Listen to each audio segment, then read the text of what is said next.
ओ कौन तुम? Global construction company के महाप्रबंधक के रूप में अंगद खत्री करोड़ों की संपत्ति का मालिक था। इतनी बड़ी कंपनी उसके नियंत्रण में थी और इसलिए समाज में उसकी स्थिति काफी मजबूत थी।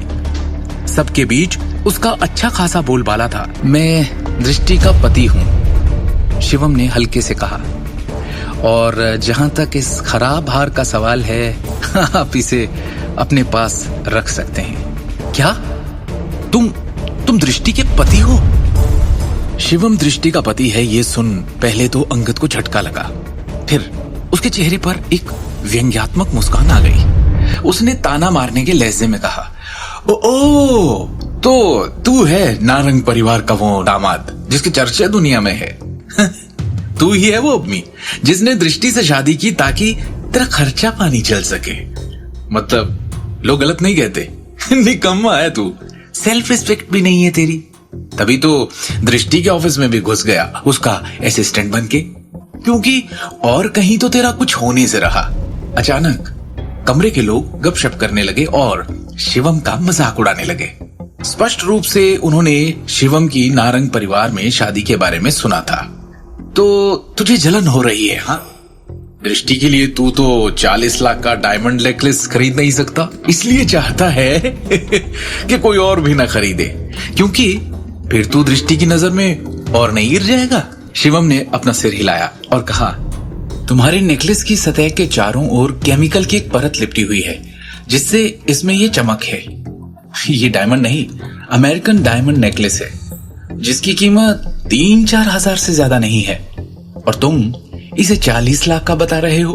क्या मजाक है अंगद। जब अंगद ने गिफ्ट बॉक्स खोला था तो शिवम ने पहले ही देख लिया था और समझ गया था कि ये डायमंड नेकलेस नकली है। दृष्टि, ऐसे आदमी से शादी की तुमने? मुझे तो तुम्हारे लिए अफसोस हो रहा है। ये आदमी तुम्हें सारी जिंदगी शर्मिंदा करता रहेगा और दुख देता रहेगा। ठीक कहा अंगद ने, शर्म आनी चाहिए शिवम को। वो इतना गिरा हुआ है कि अंगद जैसे लड़के पर झूठा इल्जाम लगाकर उसे बदनाम करना चाहता है, क्योंकि अंगद को टक्कर देने के लिए उसके पास पैसे नहीं है। शिवम, अब दृष्टि को और शर्मिंदा मत करो। मैंने कहा था ना, यहाँ अपना मुंह बंद रखना। करा ली ना खुद की और दृष्टि की बेइज्जती। प्रिया ने घृणा से भरे चेहरे के साथ शिवम की आलोचना की।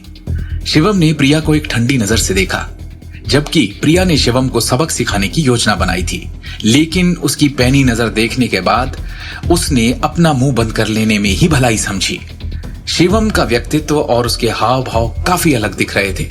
तब तक इसी दौरान अचानक कमरे का दरवाजा खटखटाने की आवाज आई। एक उग्र दिखने वाला युवक जिसकी बाजू पर एक फूल का टैटू था, अचानक कमरे में घुस गया, एक दुबले पतले व्यक्ति को अपनी मुट्ठी में पकड़े हुए।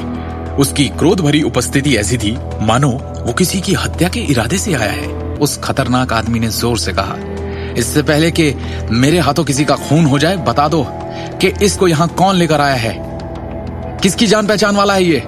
कमरे में कुछ देर का सन्नाटा रहा। जिस दुबले पतले लड़के को पीटा गया था वो उन सहपाठी लड़कों में से एक था जो अन्य लोगों के साथ इस रियूनियन पार्टी में आए थे। शिवम का मजाक उड़ाने में उसने भी अंगद का साथ दिया था। अंगद ने एक सूखी खांसी के साथ कहा, जाने दो उसे। तेरे कहने पे मैं इसे जाने दूं? क्यों, है कौन तू? उस उग्र दिखने वाले आदमी ने अंगद को खौफनाक नजरों से घूरते हुए पूछा। बोल, कौन है तू? अंगद खत्री नाम है मेरा, फेमस ग्लोबल कंस्ट्रक्शन कंपनी का मालिक हूं मैं। चूंकि पर्पल गोल्ड डायनेस्टी केटीवी को मेरी कंपनी ने रेनोवेट किया है, इसलिए मैं उसके मालिक को भी अच्छी तरह से जानता हूं। Angad Khatri, global construction company. वो आदमी बस वापस लड़ने ही वाला था, पर अब एक पल के लिए झिझका, फिर उसने अपने गुस्से को दबा दिया और कमरे से बाहर निकलकर एक चेतावनी दी। देखता हूं तुझे, रुक। थैंक यू अंगद भाई, कमाल हो आप। जैसे ही आपने अपना नाम बताया उस गुंडे का चेहरा देखने वाला था। इंप्रेसिव, इसीलिए तो लड़के अंगद भाई की तरह बनना चाहते हैं। कमरे में मौजूद सभी लोग व्यवहारिक रूप से अंगद की चापलूसी कर रहे थे। अंगद एक राजा की तरह सोफे पर वापस बैठ गया और अपने सिगार का एक कश लिया। क्योंकि अंगद लगातार कई जगहों पर अंडरवर्ल्ड के लोगों के साथ भी संबंध बनाता आया है, इसलिए उसने इस तरह के गुंडों को कई बार सबक सिखाया और कभी कोई परेशानी नहीं हुई। इसलिए इस बार भी उसे किसी बात की चिंता नहीं थी। वास्तव में वो गुंडा अंगद के लिए एक अच्छा पंचिंग बैग साबित हुआ, क्योंकि दृष्टि के सामने उसे अपनी ताकत दिखाने का मौका मिल गया। अंगद ने अभिमानी अभिव्यक्ति के साथ कहा, ऐसे मामूली लोग मेरे सामने बस उन पर धौंस दिखा सकते हैं जो मुझसे कमजोर है। आगे की कहानी जानने के लिए देखिए अगला एपिसोड सिर्फ पॉकेट एफएम के यूट्यूब चैनल पर, और शिवम द हिडन वॉरियर के सारे एपिसोड्स को सुनने के लिए डिस्क्रिप्शन में दी लिंक से डाउनलोड करें पॉकेट एफएम ऐप।